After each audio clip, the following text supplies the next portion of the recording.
In every small business I have worked with over the last 15 years, the resignation that does the most damage is never the one that surprised no one.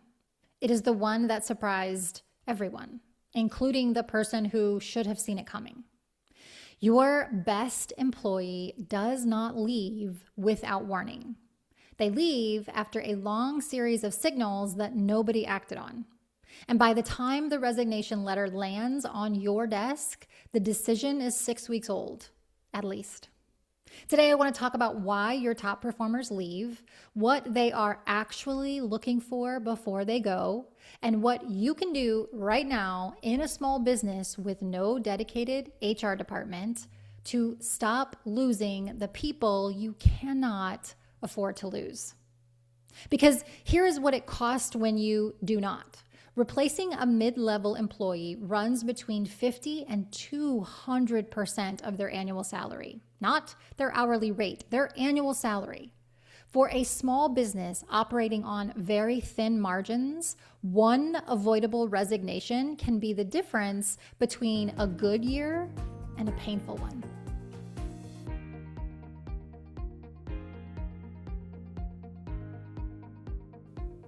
When we lose a good employee, we tell ourselves a story. The story usually sounds like one of these things. They left for more money, they got a better opportunity, they weren't a good fit here anyways. Sometimes those things are true, but in my experience, they are almost never the entire story. And they are almost never where the problem actually started. Here is what I have found doing exit interviews across hundreds of small businesses. Most employees who leave a job they were once committed to leave for one of three reasons, and none of them are about money. The first reason, they stopped growing, not stopped getting raises, they stopped developing. They hit the edge of what this role could teach them, and nobody noticed. In a large company, there is usually a career path. There's some kind of conversation around that. In a small business, that conversation almost never happens unless someone demands it. Your best people are not demanding it. They are putting out resumes. The second reason is that they lost trust in leadership. Not dramatic distrust, but just distrust, that kind that builds up over small things, decisions made without explanation, feedback that felt like criticism without context, promises that didn't land. Over time, they stopped believing that leadership was invested in them. And once that belief is gone, it is very hard to rebuild. The third reason, and this is the one that shows up most often, is that they felt invisible. Their contributions went unacknowledged. Their ideas went unpursued. They were good at their job and no one told them that. That sounds really simple, but I want you to hear what that actually means in practice. Your best employees are the ones least likely to beg for recognition. They are way too professional for that. So they stay quiet, they do exceptional work, and they wait to see if anyone notices. And when no one does, they leave for somewhere that will. In a recent short on this channel, I walked through 5 behavioral signs that a top performer is already on their way out. I want to go deeper on each one here, because the sign is only useful if you understand the mechanism behind it.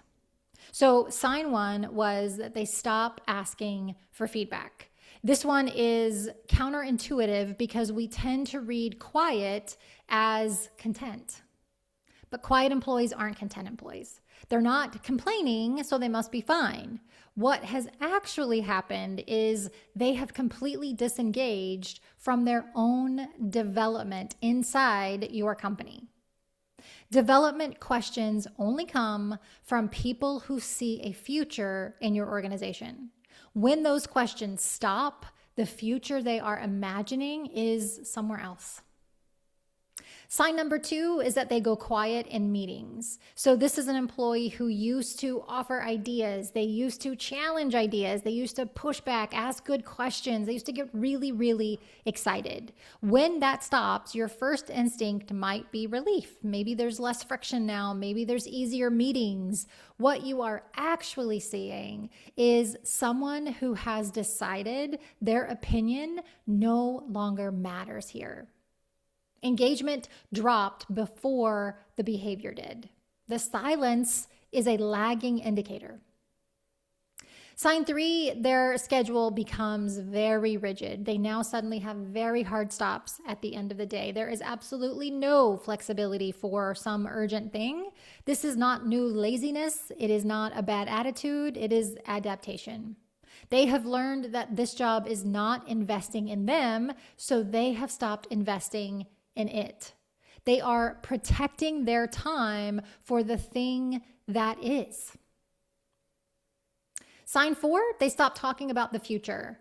No more when we grow the team or, hey, I want to lead that project. Their planning horizon has shrunk to the next 2 weeks if you're lucky. That tells you almost everything. People do not plan for futures they do not believe they will be a part of. And then finally, sign 5, and I want you to pay close attention to this one. They suddenly become very easy to work with. Absolutely no friction, no opinions, no pushback. Everything is fine. That is not growth that they're experiencing. That is someone who has stopped caring enough to fight for anything. The most dangerous employee is not the one who is arguing with you. It is the one who has stopped caring enough to argue. Now, if you are watching this and recognizing one of your people in that list, I want you to pause here because the next section is the one that actually matters. Most small business leaders, when they realize they might be losing someone, do one of 2 things. They either do nothing because they do not know what to do or what to say, or they go straight to compensation. They offer more money, more benefits, more perks. I'm not going to tell you money does not matter. Of course it does. It's a huge motivator. But if you offer a raise to someone who feels invisible and undervalued, you have bought yourself 6 months at best. You have addressed a symptom and ignored the entire cause. What I want you to do instead is have what I call a retention conversation. Not a performance review, not a check-in, a specific intentional conversation whose only purpose is to understand whether this person sees a future here or not, and what it would take to make sure they do. So here is how that conversation works. Here is how it gets structured. You open with acknowledgement, not a generic, hey, you're doing a great job, but specific acknowledgement. I want to talk about the work you have been doing now. I have noticed and I want to make sure I am doing my part to support where you want to go. That opening alone separates you from 90% of small business owners. You ask 3 questions. First, what part of your work right now is most energizing? This tells you what they want more of, what they love. Second, what is getting in your way? This tells you what they need you to fix and get out of their way. And then third, where do you want to be in the next 2 to 3 years? And how can we make sure this role is part of getting you there? That last question does something important. It signals that you are thinking about their future, and employees love that. Not just focusing on your headcount, but them. You want to listen more than you talk in this conversation. The instinct in these sometimes is to defend or explain or promise. You want to resist all of those. Your job in this conversation is to just hear them. You will have time to act later. Right now, they need to know they were heard. Then you follow through. Within 2 weeks of that conversation, do one thing they told you they needed. Not everything, not the things you can't possibly do, just one thing. That single action will tell them more about your commitment than anything you said in the room with them. Now, I want to be really honest with you about this. There are employees who you will have this conversation with and they will still leave. They were already too far gone, and that's okay. What this conversation does is close the gap for the ones who are still deciding. Those are the people you are fighting for. What I've seen is that most founders treat people as an afterthought until the people start costing them everything. And I mean that structurally, not personally. Most small business leaders care deeply about their teams. Really, truly, they do. What they lack is the systems that make that care visible consistently. So here's what I want you to do this week. 3 things. Very simple, very structural. First, schedule one retention conversation this week, not with the person you are most worried about losing. Start with your best person, the one you would be absolutely devastated to lose. Find out what they need before they have to ask for it. Second, create a 90-day touchpoint cadence for every employee. Once a quarter, every person on your team gets a 20-minute conversation with you.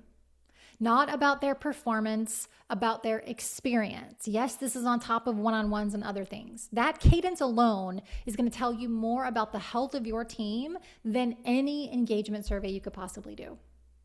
Third, start documenting growth conversations. When you tell someone they did good work, they did a good job, write it down. When you discuss a development goal, write it down. Memory is not a strategy. In a legal context, an undocumented conversation didn't happen. It's a conversation that absolutely does not even exist. In a retention context, an undocumented commitment is a promise you will absolutely forget you made. None of these require a budget. None of them require an HR department. They require intention and 30 minutes of your time. Your best employees are not looking for a perfect company. They are looking for a leader who sees them, invests in them, and gives them a reason to stay. Most founders build reactively. They focus on sales, marketing, and product, and treat people as an afterthought until the people start costing them everything. The leaders who scale build differently. They build retention into the culture before the resignation letter forces them to. If you found this useful, please subscribe. We are building this together. And if you want to go deeper on the onboarding side of retention, because keeping people starts before their first day, that video is coming next week on this channel. So please subscribe now. For more on this topic, you can check out our video, Why High Performers Leave Small Businesses First. That video goes into the reasons that make them start feeling like they need to look for something else. This video talked about the behaviors that you can identify and spot, but that really talks about, what is it that's making them feel like this may no longer be the place for them. So you should check that video out next. As always, you can connect with me on LinkedIn to get more content focused on building people infrastructure inside of a small organization. I would love to build that with you. Thanks so much for being here. I'll see you next time.